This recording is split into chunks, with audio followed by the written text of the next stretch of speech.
Hi children, and welcome back to Storytime with Mrs. Davies. Now, you've given me lots of suggestions about books that you'd like to read, and I've had a really long think over the weekend and a look at some different stories, but I've decided the most popular choice seemed to be Roald Dahl again. Seems to be one of your favourite authors at the moment, and it is George's Marvellous Medicine. This is a fabulous choice, so well done and thank you for all of your ideas. So let's have a look at our new story. So first of all, let's have a look at some of these characters we're introducing in the story. We've got George Cranky, Mr. Killy Cranky, Mrs. Cranky and Grandma. So those must be the main characters. And as we said, it's written by Roald Dahl and illustrated by Quentin Blake. So that's who drew the pictures. Let's have a look then. Ooh, just before we start, there is a warning. It says, warning to readers, do not try to make George's Marvellous Medicine yourselves at home. It could be dangerous.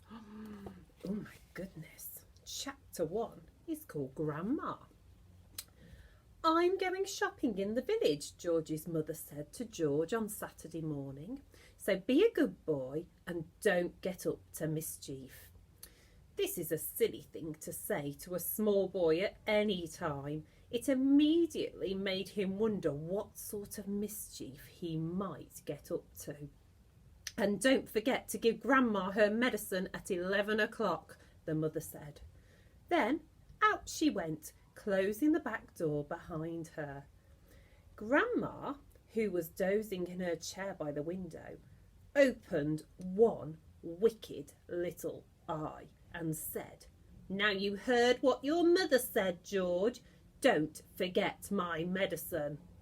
Ooh, I'm not sure that Grandma sounds very nice. No, Grandma, George said, and just try to behave yourself for once while she's away. Yes, Grandma, George said. George was bored to tears. He didn't have a brother or sister. His father was a farmer, and the farm they lived on was miles away from anywhere, so there was never any children to play with. He was tired of staring at pigs and hens and cows and sheep. He was especially tired of having to live in the same house as that grisly old grunion of a grandma. Looking after her all by himself was hardly the most exciting way to spend a Saturday morning. You can make me a nice cup of tea for a start, Grandma said to George. That'll keep you out of mischief for a few minutes. Yes, Grandma, George said. George couldn't help disliking Grandma. She was a selfish, grumpy old woman. She had pale brown teeth and a small, puckered up mouth like a dog's bottom. Oh my goodness, children, how cheeky. How much sugar in your tea today, Grandma? George asked her. 1 spoon, she said, and no milk. Most grandmas are lovely, kind, helpful old ladies, but not this one. She spent all day and every day sitting in her chair by the window, and she was always complaining, grousing, grouching, grumbling, griping about something or other. Never once, even on her best days, had she smiled at George and said, Well, how are you this morning, George? Or, why don't you and I have a game of snakes and ladders? Or, how was school today? She didn't seem to care about other people, only about herself. She was a miserable old grouch. George went into the kitchen and made Grandma a cup of tea with a tea bag. He put 1 spoon of sugar in it and no milk. He stirred the sugar well and carried the cup into the living room. Grandma sipped the tea. It's not sweet enough, she said. Put more sugar in. George took the cup back to the kitchen and added another spoonful of sugar. He stirred it again and carried it carefully into Grandma. "Where's the saucer?" she said. "I won't have a cup without a saucer." George fetched her a saucer.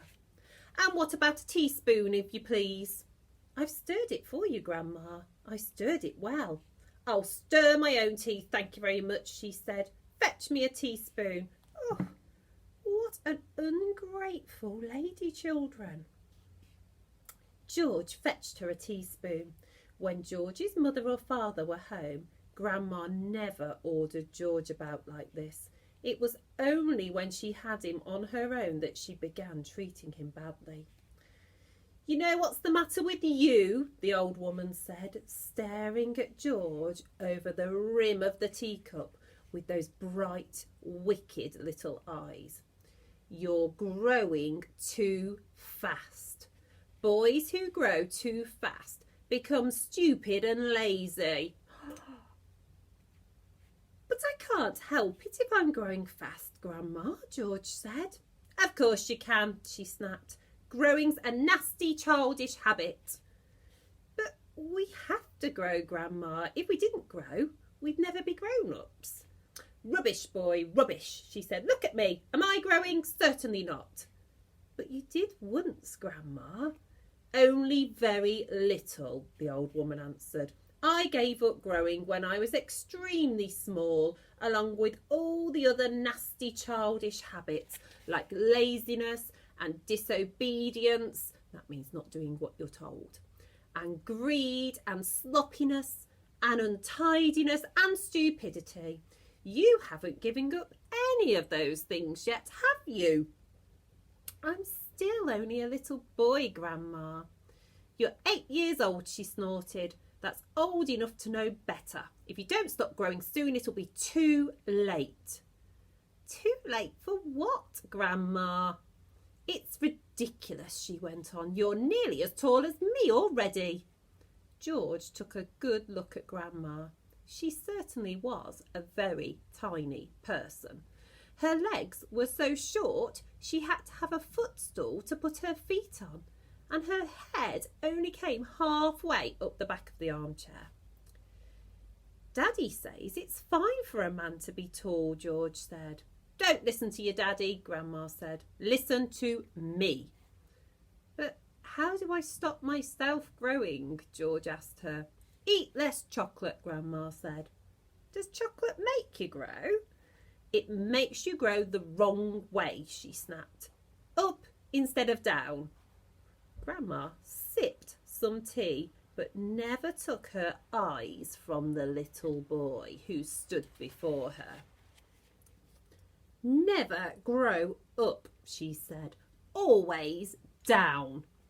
"Yes, Grandma." "And stop eating chocolate. Eat cabbage instead."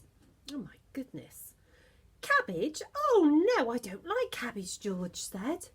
"It's not what you like or what you don't like," Grandma snapped. "It's what's good for you, and that counts. From now on, you must eat cabbage 3 times a day. Mountains of cabbage, and if it's got caterpillars in it, so much better." "Ah," George said. "Caterpillars will give you brains," the old woman said. "Mummy washes them down the sink," George said. "Mummy's as silly as you are," Grandma said. "Cabbage doesn't taste of anything without a few boiled caterpillars in it. Slugs too." "Oh, not slugs," George cried out. "I couldn't eat slugs." "I don't think I could eat slugs or caterpillars, children, either." "Whenever I see a live slug on a piece of lettuce," Grandma said, "I gobble it up quick before it crawls away. Delicious." She squeezed her lips together tight so that her mouth became a tiny wrinkled hole. "Delicious," she said again. "Worms and slugs and beetly bugs. You don't know what's good for you." "You're joking, Grandma." I never joke, she said. Beetles are perhaps best of all. They go crunch. Grandma, that's beastly. The old hag grinned, showing those pale brown teeth. Sometimes, if you're lucky, she said, you get a beetle inside the stem of a stick of celery. That's what I like. Oh, Grandma, how could you?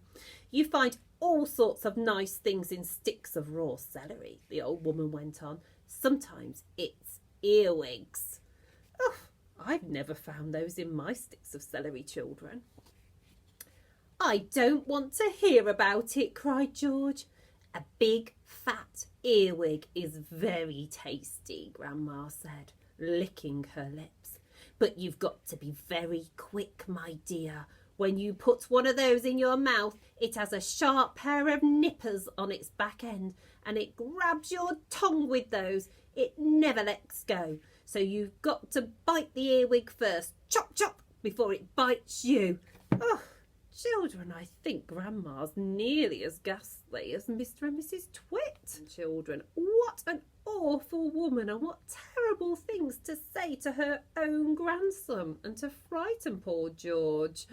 But don't worry, I'm sure that George is going to come up with something amazing, because the next chapter is called The Marvellous Plan, and we will read it next time.